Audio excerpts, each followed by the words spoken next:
পরিবেশনে আমি কয়েকটা ছোট বাচ্চাদের ছবি তোলা শেখাচ্ছিলাম। ইকবাল নামে একটা 10 বছরের ছেলে, ও ওই দলে ছিল। আমাকে জিজ্ঞেস করে, ভাইয়া বরকত আর সালামের কবরগুলি কোথায়?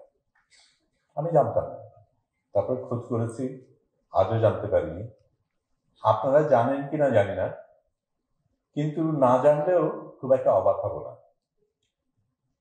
আজ থেকে 50 বছর পর আবু সঈদ, মুগ্ধদের কবর কোথায় আছে আমাদের পরের প্রজন্মগুলি জানবে কিনা সেটা আমি নিশ্চিতভাবে বলতে পারি না। সুন্দর কথা বলা হলো আমার সম্বন্ধে, আমি প্রতিবাদী। এর আগে বিভিন্ন সরকার যখন ছিল তাদের গঠনমূলক সমালোচনা করেছি, অন্তর এই এই সরকারের ক্ষেত্রেও সমালোচনা করেছি, এমনকি প্রধান উপদেষ্টা যিনি আছেন তাকেও সামনাসামনি সমালোচনা করেছি। আমার কেস চলছে, একজন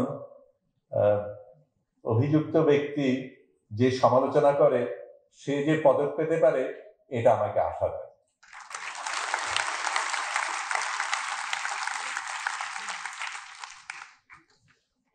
শব্দগুলি খুব সুন্দর ছিল, কিন্তু সত্যিকার অর্থে আমরা সাধারণ মানুষকে কতটা সম্মান দিতে পারি, কতটা তাদের প্রতি নজর রাখি, সেটার উপর অনেক কিছু নির্ভর করবে। আজকে আমি এসেছি সাইকেলে, আমি সবসময় সাইকেলই চালাই। আসার পথে গেটে আমার সাইকেল থামানো হলো, কারণ এখানকার নিয়ম আছে গাড়ি ঢুকতে পারবে, সাইকেল তো ঢুকতে পারবে না। এই নিয়মগুলি তো আমাদের দেশে এখনো চলছে, এই বৈষম্যগুলি আমাদের এখনো চলছে। এগুলি নিয়ে আমাদের সংগ্রাম করতে হবে, চালিয়ে যেতে হবে।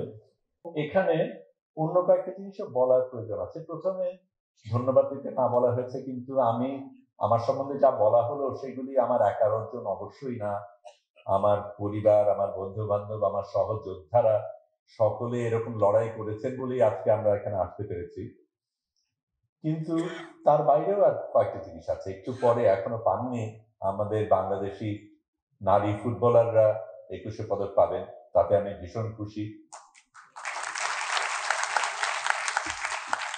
তবে কালকে তারা যখন খেলা খেলতে যাবে তখন তাদের খেলায় নামতে দেওয়া হবে কিনা সেটার ব্যাপারে আমি বোধহয় এখনো নিশ্চিত বলতে পারি না, এবং এই জিনিসগুলি আনতে হবে।